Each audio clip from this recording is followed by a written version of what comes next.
Era a data de 5 de junho, quando Cesário completava 12 anos de idade e, desde pequeno, apresentava uma deficiência visual que o limitava. Mesmo assim, ele era grato a Deus e a seus pais por terem lhe concedido a vida.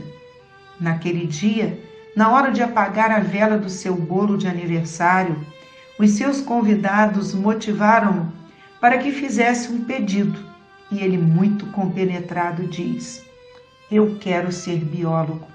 Não é coincidência eu ter nascido no mesmo dia que é comemorado o Dia Mundial do Meio Ambiente."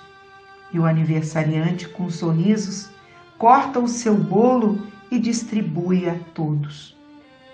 Cesário era dotado de uma sensibilidade muito apurada. Por isso era motivo de grande surpresa e admiração para seus pais e irmãos. Dona Celestina, sua mãe, sempre dizia: "Esse menino parece que não é deste mundo.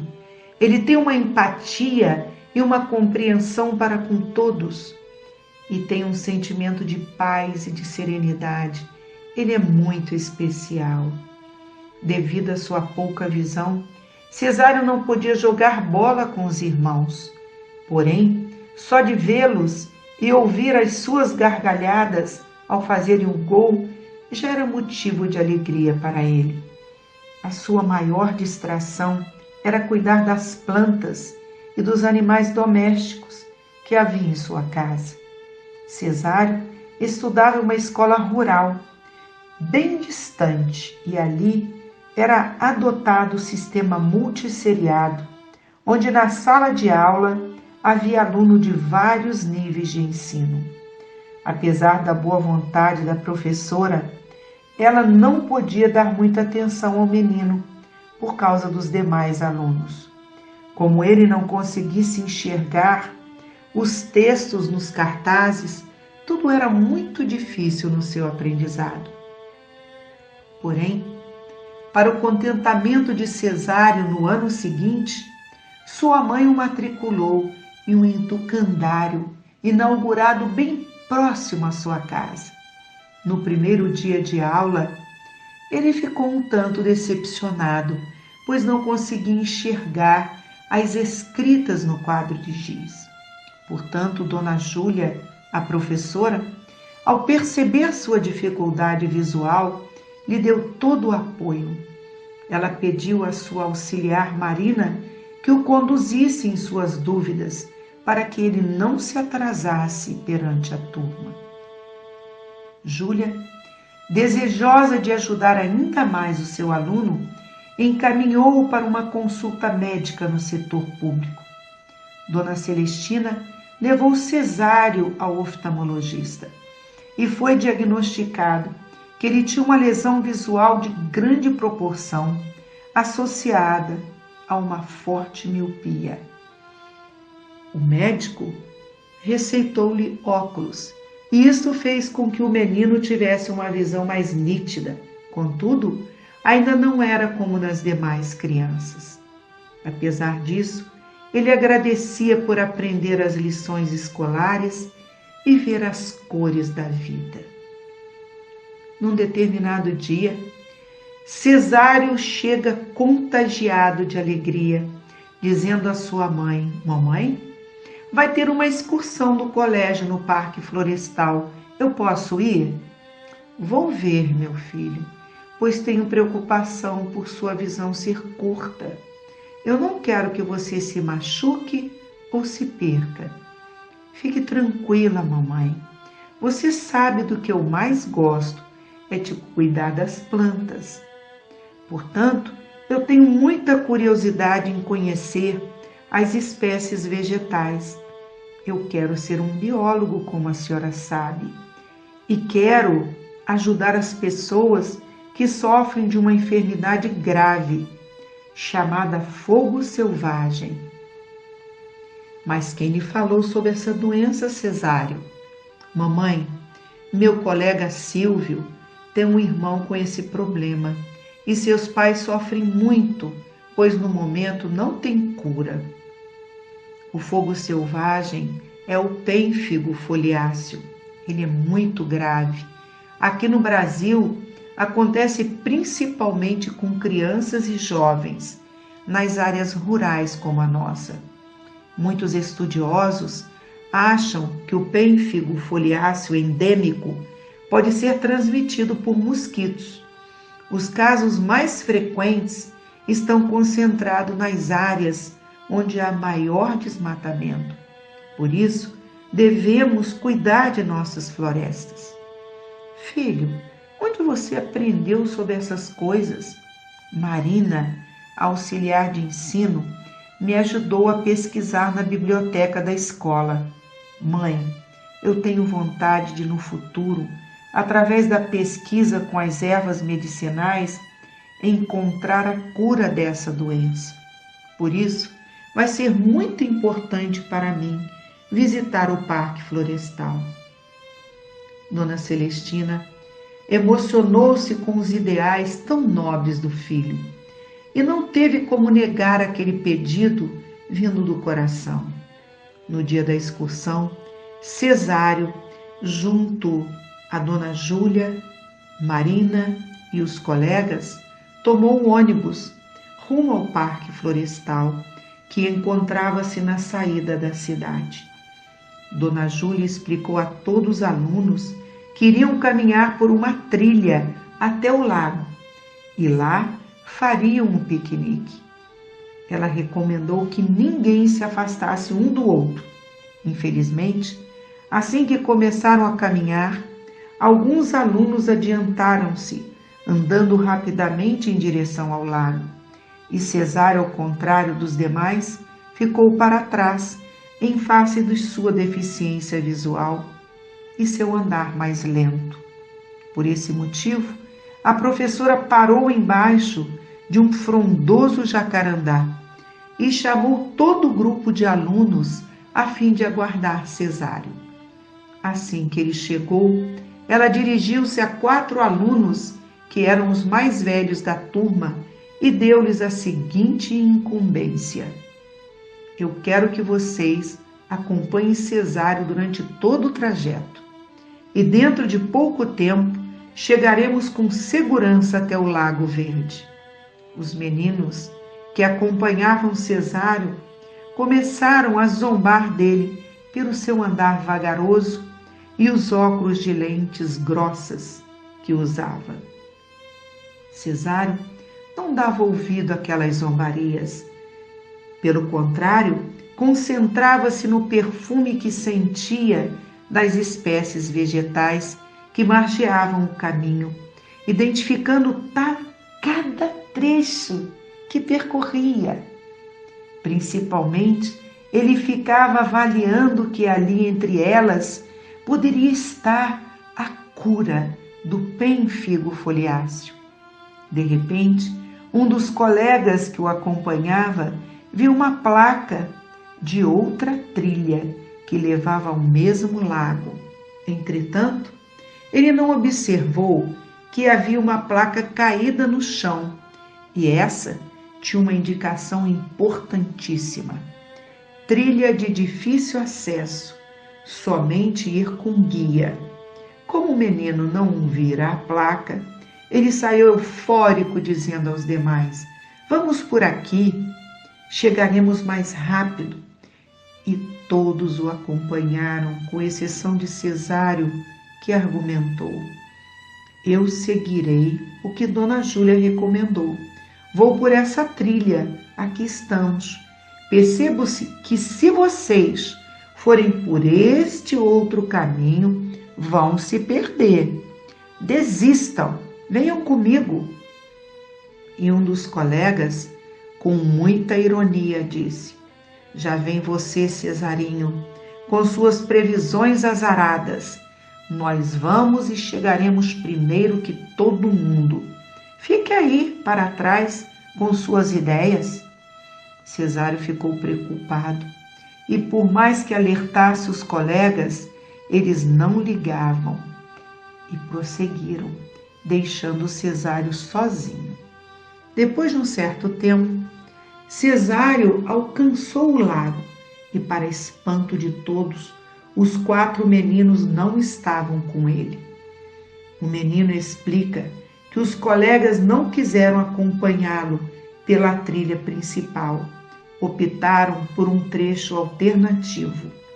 Dona Júlia não sabia o que fazer. Ela achava que fora imprudente em separar o grupo. Todavia, como poderia imaginar que os garotos escolheriam outro trajeto? Dona Júlia decidiu esperar mais um pouco, pois tinha esperança que os alunos logo aparecessem. No entanto, isso não aconteceu. Até que Júlia chegou a Cesário e perguntou: meu querido, sei que você tem capacidade especial que poucas pessoas possuem. Será que consegue levar-me até o início da trilha onde seus colegas se perderam? E ele diz, demonstrando muita segurança: posso sim, Dona Júlia. Eu sei perfeitamente o lugar onde eles desviaram.